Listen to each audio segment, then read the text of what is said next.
We don't cry wolf. When there's a problem, we're going to tell you the truth about it. And right now, our shelves are emptier than they've been in years. Food prices remain high. In fact, they're on an upward trend still. We're facing a food pricing problem in 2022 that's creating havoc around the world.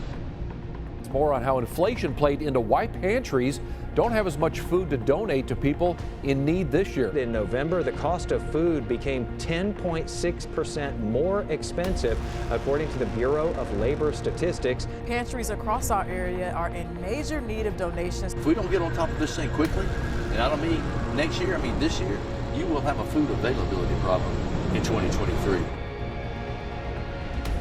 There are things happening in the world that are making it harder for farmers and food companies to give us as much as they have in the past. Eggs are now 50% more expensive. Food, energy, and fertilizer prices are skyrocketing. Butter prices are up 27%. I'm Jason Clark. This is my quest to build an army made up of people just like you and me. Help us fill these shelves! Shelves! Shelves!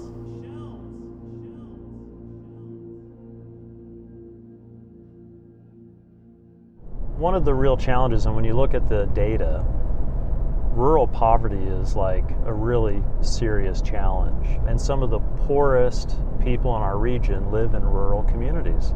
And there aren't many services. So one of the challenges we have is how do we help rural food pantries help hungry people?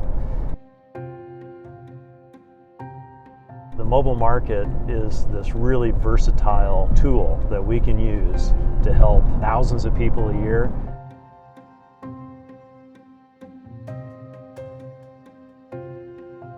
So we have two teams that do mobile markets. One's based in Pasco, one's based in Spokane. And we have 3 vehicles that we use. 2 of them are converted beer trucks, which are super cool. They look like a little market. The doors open up, the canopies pop out, tables get set up, and we can give away 10,000 pounds of food in 2 hours. 87% of the counties in America with the highest food insecurity rates are rural counties. Living in a small town today makes affording food more difficult than ever, mostly due to low wages, underemployment, and a lack of transportation. That's why our mobile markets are so important, bringing food directly to our rural communities that otherwise couldn't get it. It's a 2-stop system. Yeah. The first stop is about 3 to 4 different food items. Volunteers will put the food into the vehicles that has been prepped on site. Okay. And then they get moved to the second stop, which is the remainder.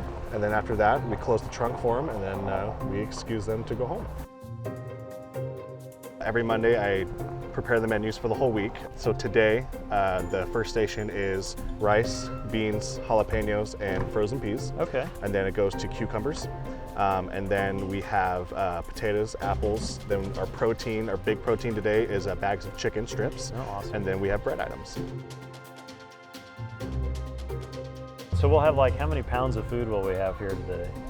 So far, my menus have been averaging between 7,000 and 8,000 pounds. So 7 or 8, so 4 tons of food are gonna go out the door here. Correct. And what's the process? So I see a bunch of cars rolling up. How many people do you think we serve at a typical mobile market? If it is busy, I can serve to 250 to 300 families in about an hour and a half. 250 families can get through in an hour and a half. Yes. That's amazing.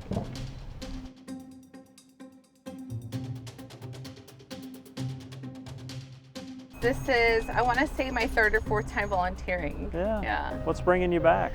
So our church is very open to volunteering, giving back to the community. So this is one of the events we like to do and to give back. You know, our community is great and there's a lot of people, you know, being helped by this. I just think it's really cool how we have really big donors in our area that, you know, farmers and fruit packing and potato packing plants that give big amounts, but if you have a 1-ton box of potatoes and you drop that on a soup kitchen, they're in trouble. So this deal where Second Harvest then takes these big donations and makes them manageable for all the people who are actually touching lives. Yeah, really, Second Harvest is amazing.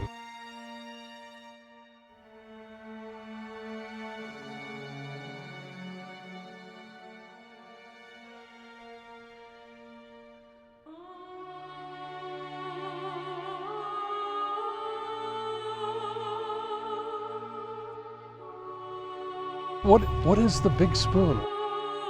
Why do you always have a big spoon?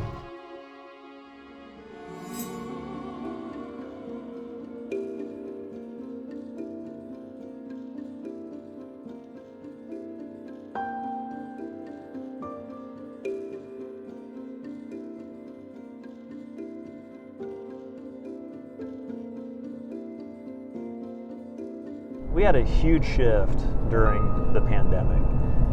Before COVID, we did about 150 mobile market events a year. Today we do over 400 events a year. One, it really opened our eyes to what the need is everywhere in rural communities.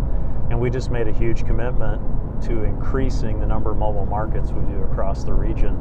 And I couldn't be prouder of our team. They've upheld that commitment, even though it is a huge amount of work. And volunteers really make all of this possible. As demand for food increases, so does the need for both donations and time from people in every community we serve in eastern Washington and North Idaho to help us keep our mobile markets going and growing. Here with Lynn, who was coming to the mobile market today and was willing to chat with us a little bit. And I thought your story was really cool. So tell me a little bit about why you go to mobile markets and what you do with this.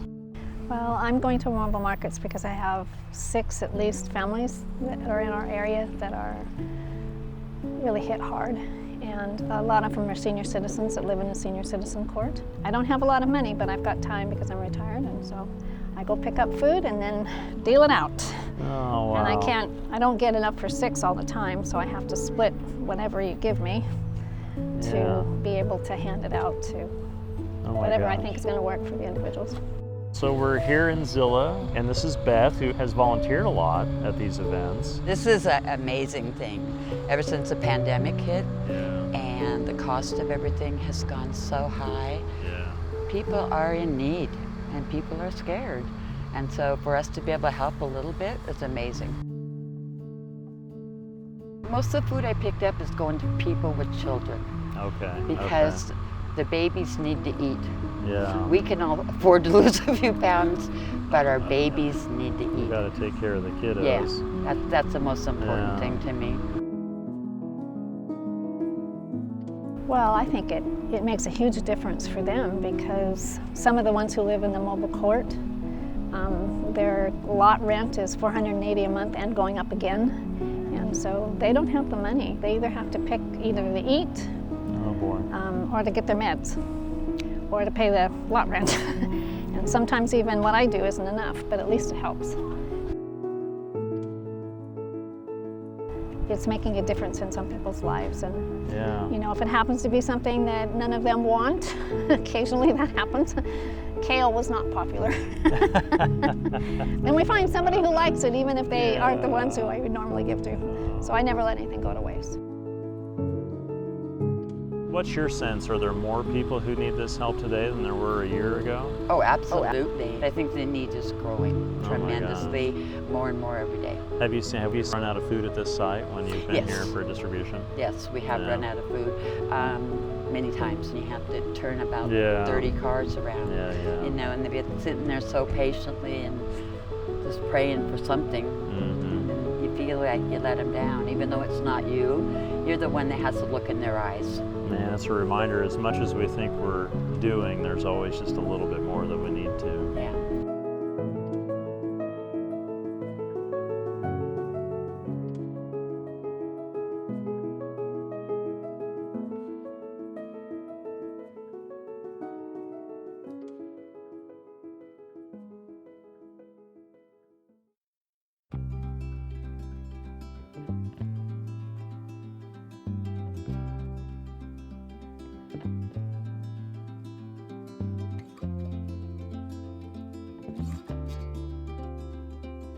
Small towns are, and always have been, the backbone of America.